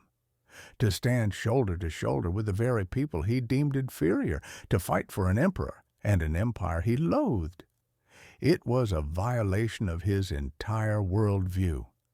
His escape to Munich was not just a search for a spiritual home. It was the act of a draft dodger, a fugitive. For months in Munich, he was safe, an unknown man in a big city. The Austrian authorities had lost his trail. He was free to paint, to dream, to rage in the comfort of his new German surroundings. He believed he had gotten away with it. But bureaucracy, even in the early 20th century, has a long memory and a long reach.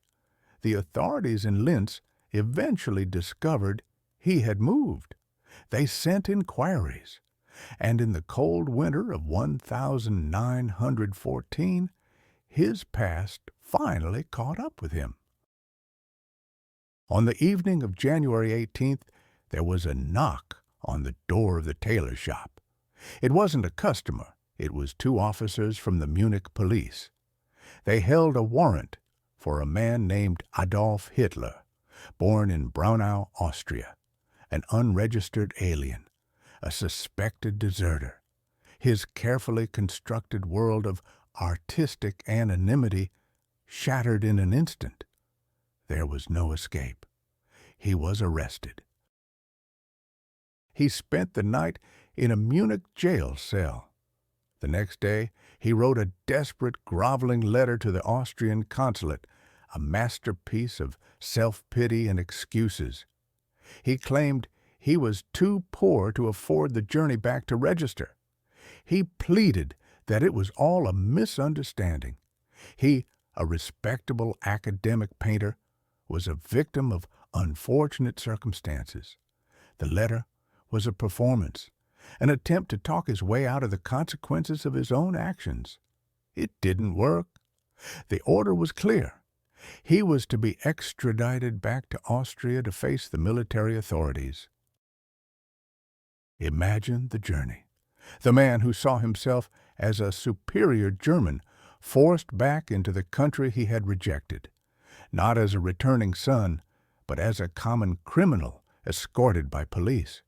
He was taken to Salzburg for his military induction physical. This was the moment of truth. He would be forced into the army he so despised. But then came a twist that no one, least of all Hitler, could have predicted. He stood in a cold examination room, stripped down, before a panel of military doctors. They looked him over, this man who harbored fantasies of immense power. They saw a thin, undernourished young man. His frame was slight, his health poor after years of poverty. They measured his chest, tested his strength. Their conclusion was swift and clinical. The official report declared him unfit for combat and support duty, too weak. He was rejected. Think about that for a moment. The future commander of the Wehrmacht, the man who would send millions to their deaths in the name of martial glory, was deemed physically inadequate to be a soldier himself. This was a humiliation far deeper than his rejection from the Vienna Academy of Arts. The Academy had rejected his talent. The army rejected his very manhood. It was a verdict on his physical being. In the eyes of the state, he was weak. He was sent away, free to go, a failure once again. He returned to Munich, a free man, but a branded one. The spring and early summer of 1914 passed in a blur. He went back to his little room, back to his painting, back to his simmering rage. The world, it seemed, had no place for him. Not as an artist, not even as a soldier. He was nothing, an anonymous man in a world that was about to change forever. Then came the news from Sarajevo. An archduke was assassinated. A series of ultimatums and mobilizations rippled across Europe. The air in Munich grew thick with tension, then with a strange, feverish excitement. On August 1st, 1914, Germany declared war on Russia. Crowds poured into the streets of Munich, gathering in the great public squares, singing patriotic songs, cheering for a war they believed would be swift and glorious. There is a famous photograph taken that day in the Odeonsplatz in Munich. It is an image of a vast, ecstatic crowd, a sea of faces turned up, cheering the announcement of war. And if you look closely, in the middle of that crowd, you can find him, a young man with a mustache and intense, staring eyes. It is Adolf Hitler. He is not just cheering. His face is a mask of pure, unadulterated joy. He looks like a man who has just found his purpose, his salvation. The same man who, just months earlier, was declared too weak to even hold a rifle. Why was the man deemed unfit for service, so desperate to fight? For a man with no purpose, no friends, and no future, the Great War wasn't a crisis. It was a calling. Munich, 1914. Adolf Hitler is 25 years old, a drifter. He paints architectural watercolors, sells them for a pittance, and lives in a small room owned by a tailor. His days are a gray, repeating pattern of mediocrity and resentment.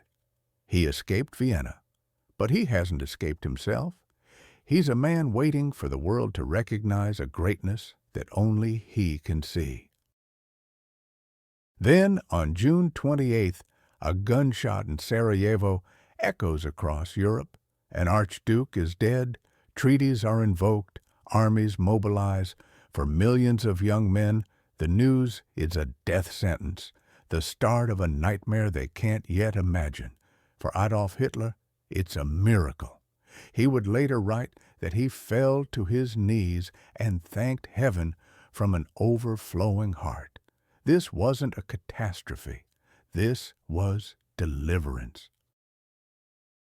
There's a famous photograph from that time.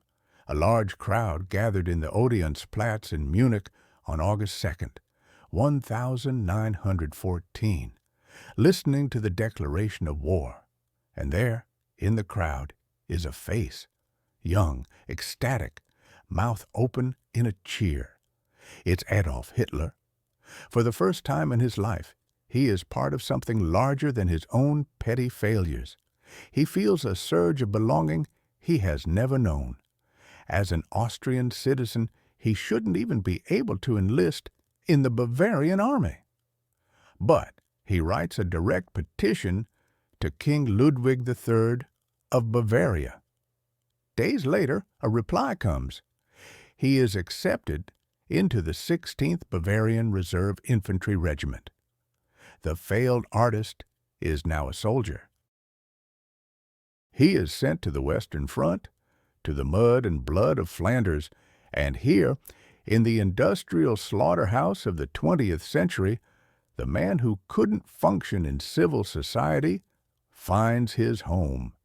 His job is a Meldeganger, a message runner. This was one of the most dangerous roles on the front line. In an age of unreliable field telephones, runners were human data cables. They had to leave the relative safety of the trench, cross open ground under machine gun and artillery fire, and deliver orders to other units. The life expectancy was notoriously short. And Hitler was good at it. Terrifyingly good. He seemed to possess an almost supernatural luck, or perhaps a complete disregard for his own life.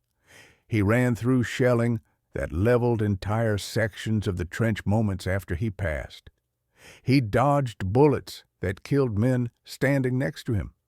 His fellow soldiers saw him as either incredibly brave or simply touched by fate.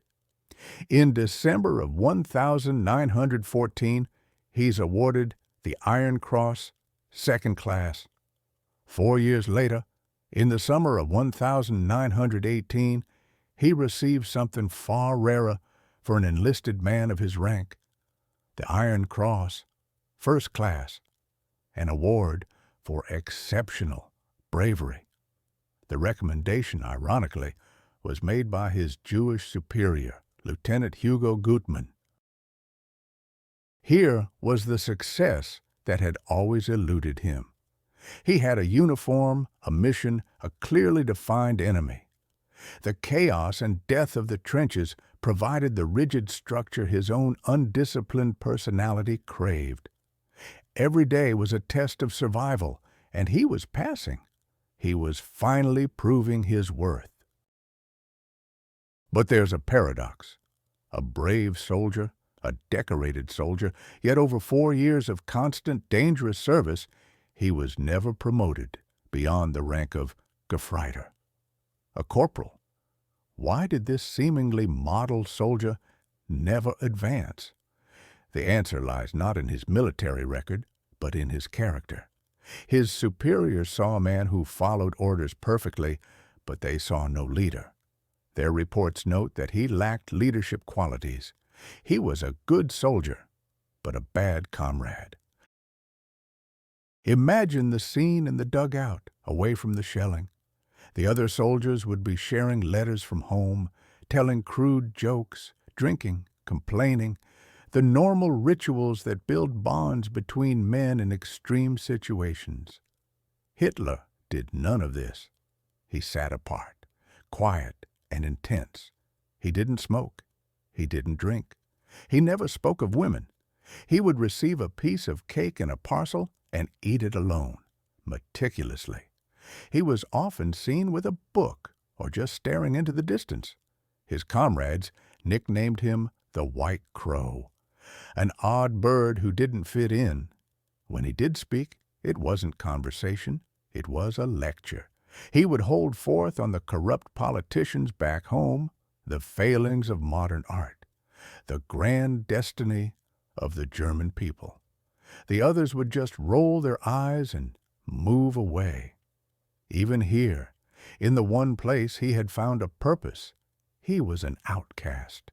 He could face enemy fire, but he could not make a friend. The war grinds on. 1915, 1916, 1917. The hopeful cheers of 1914 have long since died, replaced by a grim, exhausted resolve.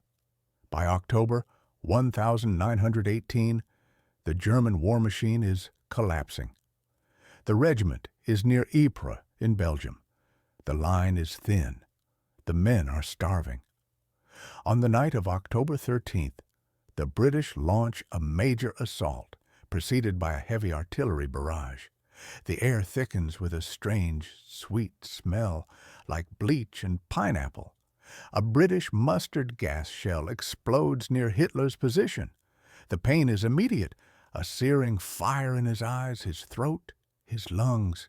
His sight begins to blur, then dissolves into blackness. He is temporarily blinded, stumbling through the trench, guided by another soldier's hand on his shoulder. He is evacuated from the front, sent back to Germany to a military hospital in Passewalk. He lies in the dark, bandages wrapped tightly around his head. His world is reduced to sounds, smells, and the torment of his own thoughts. For weeks, his sight slowly, painfully returns. He is safe from the war, but the war was his identity. He is a soldier with no battle to fight. Then, one day in early November, an elderly pastor enters the ward. His voice is heavy. He can barely speak. He gathers the wounded soldiers and announces the news. The fleet has mutinied. Revolution has broken out in Germany. The Kaiser has abdicated and fled to Holland. The war is lost. Germany has surrendered. Imagine it. You are lying in a hospital bed, your vision still a painful blur. The one thing that gave your worthless life meaning, the one great struggle that made you feel heroic, has just been vaporized. It wasn't a victory. It wasn't a glorious sacrifice. It was a humiliating defeat signed by politicians he already despised. What happens to a man like that when his only salvation becomes his ultimate betrayal? In that hospital bed, in the darkness, the physical blindness begins to lift. But a new, more profound darkness is just beginning to fall. In a hospital bed, a failed artist and unremarkable soldier made a decision. He would no longer be a victim of history. He would become its author. The place was Passewalk, a quiet military hospital in Pomerania. The month was October 1918. Corporal Adolf Hitler lay in a cot, his eyes covered in bandages. A British gas shell near Ypres had seared his eyes, leaving him temporarily blind. For weeks, he lived in a world of muffled sounds and chemical smells, a world without light. But the darkness was about to get deeper. On the 10th of November, an elderly pastor entered the ward. His voice was low, trembling. He had come to tell the wounded soldiers something they could not possibly imagine. He spoke of an armistice. He spoke of surrender. The war, the great 4-year struggle that had consumed a generation, was over. Germany had lost. The Kaiser had fled. The mighty German Empire was no more. It was now a republic. For the other soldiers, there was shock, grief, confusion. For Hitler, the news was a physical assault. He wrote later that it was as if everything went black before his eyes. He stumbled back to his bunk, buried his face in his pillow, and for the first time since his mother's death, he wept. Not quiet tears of sadness, but uncontrollable, hysterical sobs. The pain in his eyes, a dull burn for weeks, now felt like fire. The temporary blindness felt absolute. The world outside had vanished, and now the world inside was collapsing. From a psychological perspective, this moment is a case study in trauma. His blindness, initially a physical injury, became something more. It became psychosomatic. The unbearable shock of defeat manifested as a physical symptom. The darkness he saw was the darkness he felt, trapped inside his own skull with a single looping thought. It cannot be true. How could it be? The German army was the greatest fighting force the world had ever seen. He had been a part of it. He had seen its power and discipline. They had not been broken in the field. They had not been overrun. He and his comrades had held the line. They had done their duty. So if they weren't defeated by the enemy in front of them, what happened? In that hospital bed, in that self-imposed darkness, his mind began to construct an answer that was not just an explanation, but a weapon. If the army was not defeated, then it must have been betrayed, stabbed in the back, not by the British or the French, but by enemies within.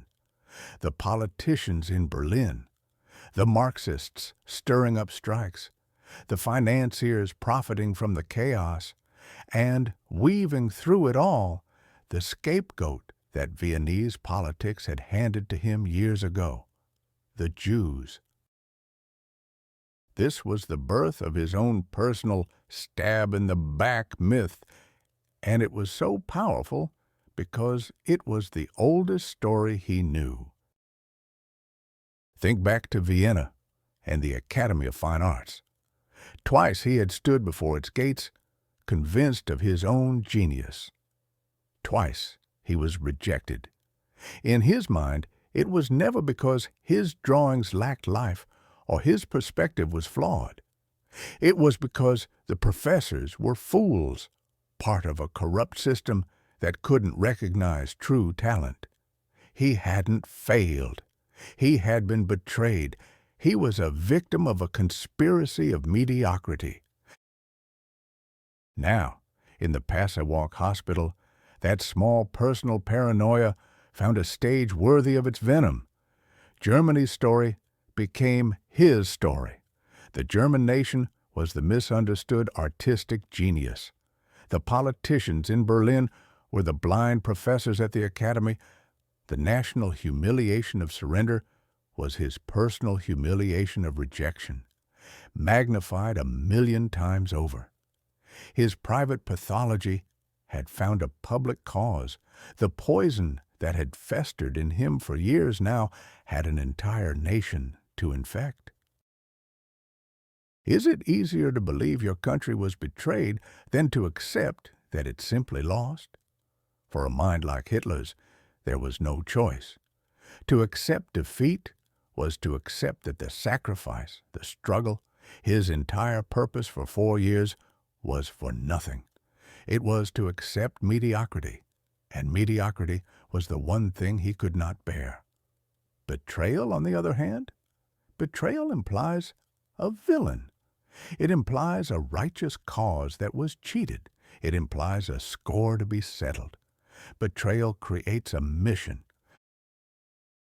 And in that darkness, the mission became clear. The weeping stopped. The rage cooled into a single, diamond-hard point of focus. He would not be a victim anymore. He wrote that it was in this moment that he decided to enter politics.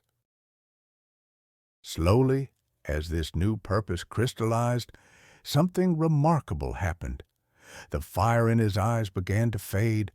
A flicker of light returned, then shapes, colors. His sight was coming back. When he could finally see the world again, it was a world transformed. The German Empire was gone, replaced by the fragile Weimar Republic. The streets were filled with millions of other demobilized soldiers just like him, jobless, disillusioned, and angry. He was a nobody, a corporal with an iron cross and a head full of hate. He had a fully formed ideology of vengeance, but no power. He had a story to tell, but no audience. How does a nobody with nothing but a voice begin a path to absolute power? The psychological autopsy is complete. The components are in place. The story of the boy from Linz is over. The story of the Führer is about to begin.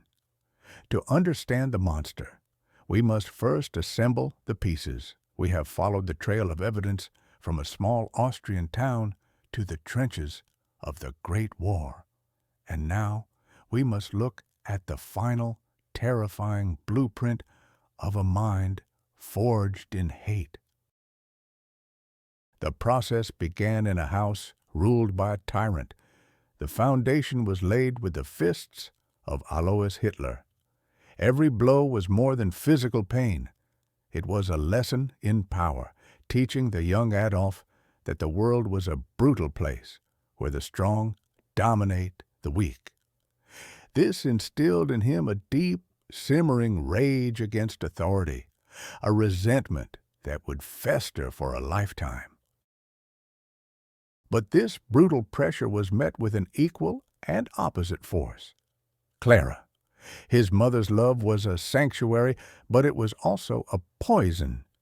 She saw not a difficult, sullen child, but a misunderstood genius.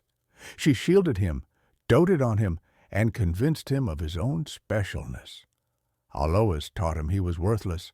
Klara taught him he was priceless.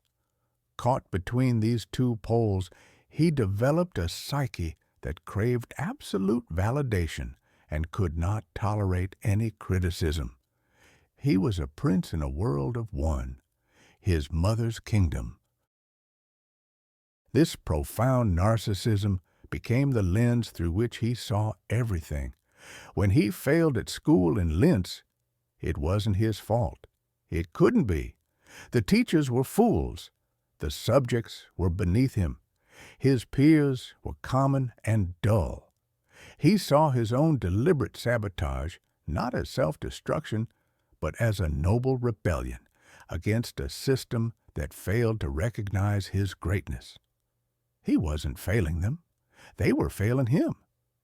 This pattern would repeat, growing more intense with every setback. He was building a fortress around his ego, and the mortar was blame.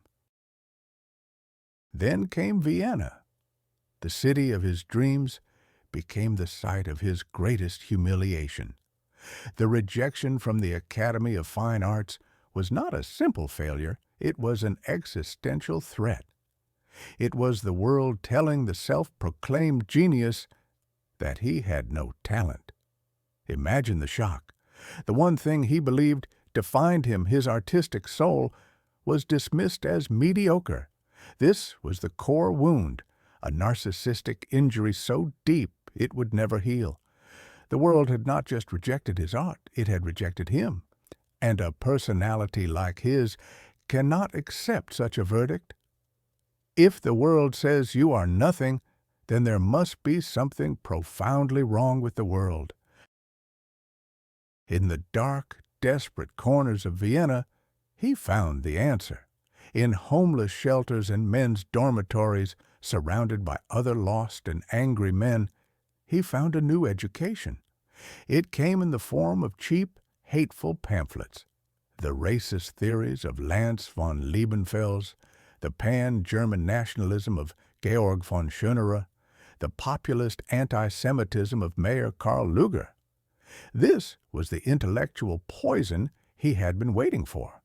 It gave him a framework, a grand theory that explained everything. It explained his failure. It explained the decay he saw in the city. It wasn't his lack of talent, his laziness, or his arrogance. It was a conspiracy, a vast hidden plot by lesser races to hold down the superior Aryan man. His personal bitterness now had a name and a face. He could redirect all his self-loathing, all his rage, all his humiliation onto an external enemy. He had found his scapegoat. The final piece fell into place with the roar of artillery. World War I was a salvation. Civilian life had been a chaotic series of failures. The army was the opposite. It offered structure, purpose, a uniform, and a sense of belonging he had never known. For the first time, he was part of something larger than his own petty grievances. He had a clear mission and a defined enemy. He served with courage, not out of patriotism, but because the war gave his empty life meaning. And then it was taken away. The news of Germany's surrender in 1918 was the ultimate betrayal. In the darkness of a military hospital, suffering from hysterical blindness, his personal story and Germany's story merged into one. He hadn't failed. He had been betrayed. Germany hadn't lost. It had been stabbed in the back. His rage was no longer just his own. It was the rage of a nation. It's comforting to dismiss him as a madman. Labeling him insane places him outside the bounds of human behavior, an anomaly we don't have to confront. But the evidence suggests something far more disturbing. He was not mad. His worldview, though monstrous, was built with a terrifying logic. Every brick was laid by a specific experience: the abuse, the coddling, the rejection, the poverty, the ideology, the war. He was the product of a perfect storm of psychological damage and historical circumstance. His evil was not a sudden eruption of insanity. It was a slow, methodical construction. And this is the most chilling realization of all. The components that created him are not unique. The need to blame others for one's own failures, the seductive power of conspiracy theories that offer simple answers to complex problems, the appeal of a strong leader to those who feel lost and humiliated, the tendency to rally around a shared hatred. These are not relics of the past. They are dormant viruses that lie within any society. This raises a terrifying question. When does personal grievance curdle into political ideology? When does a nation's humiliation become so great that it will listen to any voice promising to restore its pride at any cost.